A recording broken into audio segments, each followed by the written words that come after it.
ఆలయ వ్యవస్థాపక ధర్మకర్త దొడ్ల మురళీకృష్ణారెడ్డి కుటుంబ సభ్యుల ఆధ్వర్యంలో ధ్వజారోహణం. కోదండరాముని ధ్వజారోహణానికి భారీగా తరలి వస్తున్న భక్తులు. ముజిరెడ్డిపాలెం పట్టణం పెద్దూరులో వెలిసి ఉన్న శ్రీ కోదండరామస్వామి వార్షిక బ్రహ్మోత్సవాలు వైభవంగా జరుగుతున్నాయి. ఈ బ్రహ్మోత్సవాలలో భాగంగా ఆదివారం ఆలయ అర్చకులు వేద మంత్రాల నడుమ సుగంధ పరిమళ పుష్పాలతో, చందన కుంకుమతో, మేళ తాళాలతో మంత్రోచ్చారణ మధ్య పూజలు నిర్వహించారు. అనంతరం ధ్వజారోహణ కార్యక్రమం అత్యంత వైభవంగా నిర్వహించారు. భక్తులు అధిక సంఖ్యలో పాల్గొని స్వామి అమ్మవార్లను దర్శించుకున్నారు.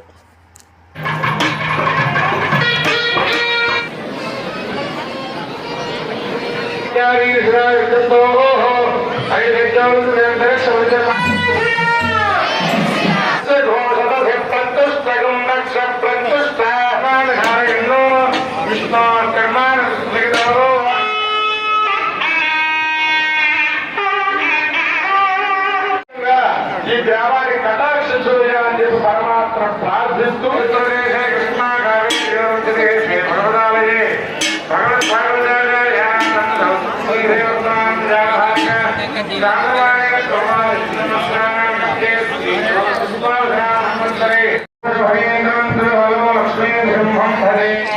భక్తులారా, స్వామి వారికి పరిహారం జరుగుతుంది. ఆయా ప్రదేశంలో స్వామి వారికి అడ్డం జరగండి. పరిహారం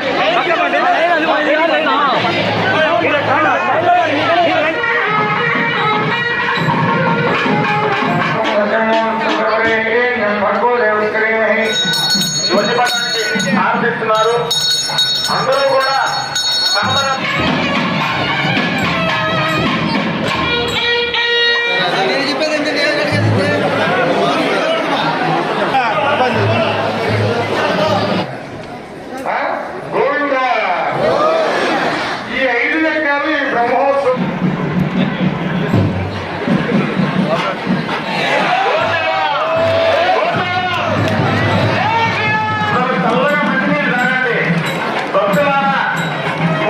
అనేటువంటి భావనలో ఉంటారు.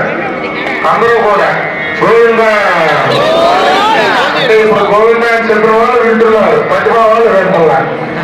మధ్యలో పరీక్ష చేసుకుంటాం ఎంతమంది ఇక్కడ ఉన్నారు, ఎంతమంది ఇక్కడ లేరని. గోవింద అటెండెన్స్ పెంచుకున్నారు, సంతోషం. బ్రహ్మ చేసిన ఉత్సవం కాబట్టి బ్రహ్మోత్సవం అనేటువంటి భావనలో ఉంటారు. దైవం బ్రహ్మ చేసిన ఉత్సవమే అయ్యుండొచ్చు, కానీ బ్రహ్మ అంటే సంస్కృతంలో అసలైనటువంటి అర్థం, ఇక్కడ వినియోగించవలసిన అర్థం పెద్దది అనేటువంటి అర్థం అన్నమాట. బ్రహ్మ అంటే అర్థమైంది పెద్దది అని. ఉత్సవము అంటే సంతోషాన్ని ఇచ్చున్నది. ఏమిటి? సంతోషాన్ని ఇచ్చున్నది.